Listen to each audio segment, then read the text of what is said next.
The fate of the Sudeten Germans is probably one of the most tragic of the last century. Caught between German and Czech culture, they were annexed to the German Reich for 1,938 years, only to later lose everything they owned and be expelled for all time. However, the thousand-year history of this ethnic group still has many facets and is characterized by constant ups and downs. But why did such a large number of Germans find themselves in the Czech Republic in the first place? Why did the Sudeten Germans repeatedly become a pawn in the hands of the great powers, and what has become of this ethnic group to this day? We look at all these fascinating questions in today's video. First, let's take a look at who exactly these people, known as Sudeten Germans, are and which country they called home. The Sudeten Germans are an ethnic group of German descent who historically settled in the border regions of what is now the Czech Republic, particularly in the Sudetenland. The Sudetenland refers to an area along the northwestern, western and southern borders of today's Czech Republic. It comprises a mountainous territory characterized by the so-called Sudeten Mountains and other mountain ranges. This is where the name comes from. And throughout history, the region has always been a melting pot of different cultures and peoples, and in particular a meeting place of Germanic tribes and Slavs. But how did the Sudeten Germans come to be?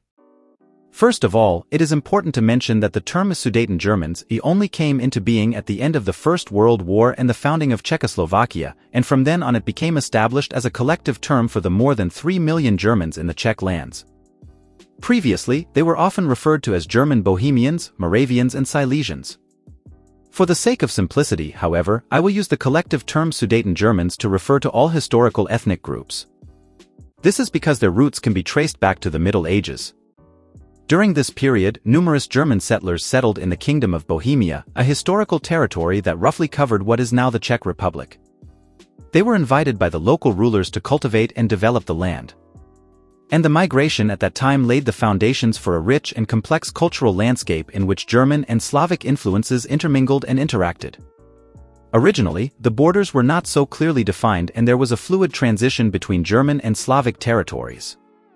We must not forget that the entire region was part of a common empire, the Holy Roman Empire.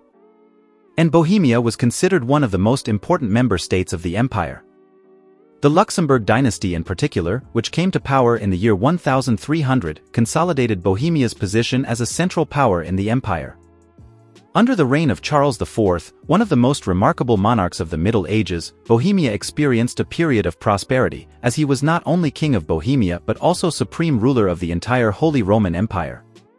He turned Prague into the cultural and political metropolis of the empire, attracting many people, especially from the German-speaking regions, to the city and the surrounding areas. And this trend continued when the Habsburgs took control of Bohemia from the year 1520.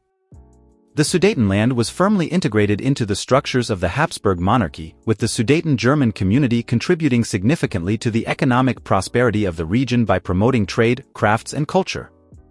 Initially, the Sudeten Germans lived in relative harmony with the neighboring Slavic peoples. But let us now jump forward 400 years, a time in which the entire European continent experienced a huge upheaval. For in many parts of the continent, a wave of national movements spread that changed the face of the continent forever. This era was characterized by a rise in nationalism and a quest for self-determination, with both the Sudeten German and Czech communities seeking their place in the changing political landscape. It was a time of change, laying the foundations for the future conflicts that would shape the century. And one of these turning points in the history of the Sudeten Germans was the First World War. Like many other population groups in the Austro-Hungarian Habsburg Empire, the Sudeten Germans were mobilized to serve in the imperial army. However, during the war, which was extremely unpopular with many ethnic groups in Austria-Hungary, national consciousness also grew, and this process led to the breakup of the dual monarchy during the war. From the year 1918, numerous new states emerged on the former territory of Austria-Hungary. One of these states was the First Czechoslovak Republic, which included the entire territory of the former Bohemia and thus also the Sudetenland. The German minority thus found itself in a completely new political reality after the war. Although the Republic embodied democratic principles, the Sudeten Germans experienced a period of marginalization and discomfort as they felt their cultural and political rights were restricted. The young Czechoslovak state was confronted with the consolidation of power and the definition of a common national identity, leaving little room for the demands of the Sudeten Germans. These tensions led to growing dissatisfaction and set the stage for the events to come. Many Sudeten Germans initially tried actively to help shape the new state, but from the 1930s onwards a group of negativists emerged who strictly rejected the state. The term negativism is the opposite of activism and was characterized by boycotts by the German population and active plans to secede from Czechoslovakia. From then on, the so-called Sudeten German Home Front, an organization with close ties to National Socialism, shaped the political discourse by demanding annexation to the German Reich. And so the dissatisfaction of the Sudeten Germans finally came up against Hitler's fantasies of great power. For him, this ethnic conflict was of course a real feast. In the year 1938, he signed the Munich Agreement, a diplomatic treaty that represented a dark point in European diplomacy. Under immense pressure from Nazi Germany and with the consent of the Western powers, the annexation of the Sudetenland to the German Reich was agreed, whereby Czechoslovak politics had no say in the matter. This act of annexation was a clear sign of the failure of the appeasement policy of the Western powers, who allowed Hitler to continue for a long time in the hope that he would eventually come to his senses. The Sudetenland was thus brought home to the Reich, as Hitler called it. While there were some critical voices from the Sudetenland, the majority of Germans were very happy with this. The immediate assimilation of the population began and the Sudeten Germans took part in the Holocaust, the murder of Sinti and Roma and other crimes committed by the Nazi regime. And the Czech minority in the Sudetenland was severely oppressed and often forced to perform forced labor. But their fate was soon to change. After the end of the Second World War, under pressure from the Allies and with the approval of the Potsdam Conference, a radical policy of expulsion of the Sudeten German population was implemented. Many were forcibly expelled, numerous people died and the community, which had existed for centuries, was torn apart from one moment to the next. Only a few needed skilled workers as well as opponents and persecutors of the Nazi regime were allowed to stay, the rest had to leave their former homeland. Many then fled to Bavaria, Hesse, Saxony-Anhalt and Thuringia.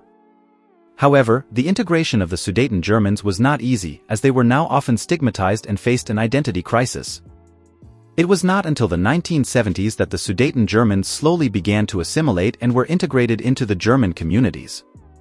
The Sudeten German Landsmannschaft, an organization that represented the interests of the expelled Sudeten Germans and campaigned for the rights and recognition of the expellees, played an important role in this process.